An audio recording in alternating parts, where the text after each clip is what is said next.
My wife is precise, elegant, and well-dressed, but the sloppiness of my mistress knows few bounds. Apparently, I am not the sort of man who acquires a stylish mistress. The mistresses in French movies who rendezvous at the cafes and expensive hotels and take their cigarette cases out of alligator handbags, or meet their lovers on bridges wearing dashing capes.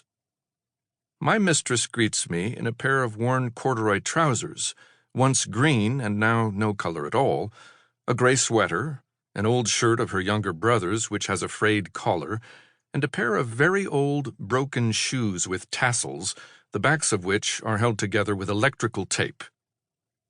The first time I saw these shoes, I found them remarkable. "What are those?" I said. "Why do you wear them?" My mistress is a serious, often glum person who likes to put as little inflection into a sentence as she can. "They used to be quite nice," she said. "I wore them out. Now I use them for slippers. They are my house shoes." This person's name is Josephine DeLille, nicknamed Billy. I am Francis Clemens, and no one but my mistress calls me Frank. The first time we went to bed, my mistress fixed me with an indifferent stare and said, "Isn't this nice? In bed with Frank and Billy." My constant image of Billy is of her pushing her hair off her forehead with an expression of exasperation on her face. She frowns easily, often looks puzzled, and is frequently irritated. In movies, men have mistresses who soothe and pet them, who are consoling, passionate, and ornamental. But I have a mistress who is mostly grumpy. Traditional things mean nothing to her. She does not flirt, cajole, or wear fancy underwear. She has taken to referring to me as her little bit of fluff, or she calls me her mistress, as in the sentence, "Before you became my mistress, I led a blameless life." But in spite of this, I am secure in her affections. I know she loves me, not that she would ever come right out and tell me. She prefers the oblique line of approach. She may say something like, "Being in love with you is making me a nervous wreck." Here is a typical encounter. It is between 2 and 3 o'clock in the afternoon. I arrive and ring the doorbell. The DeLilles, who seem to have a lot of money, live in a duplex apartment in an old townhouse. Billy opens the door.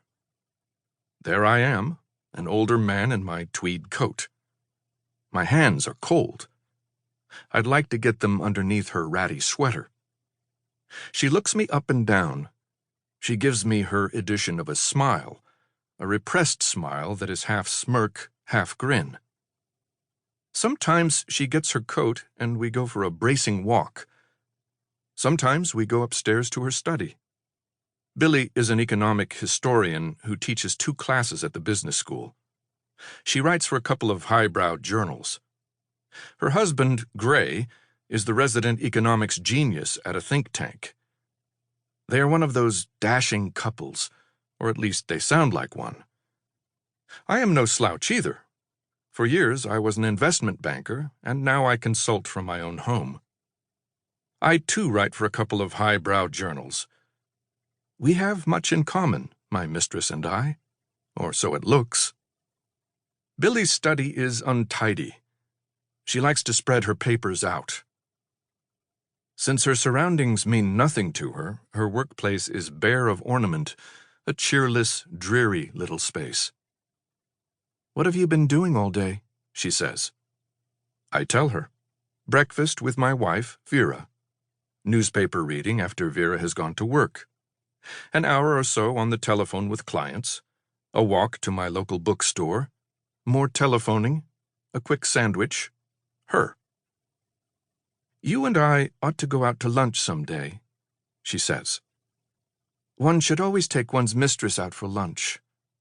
We could go Dutch, thereby taking both mistresses at once."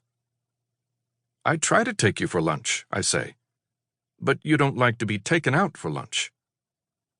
"Huh," utters Billy.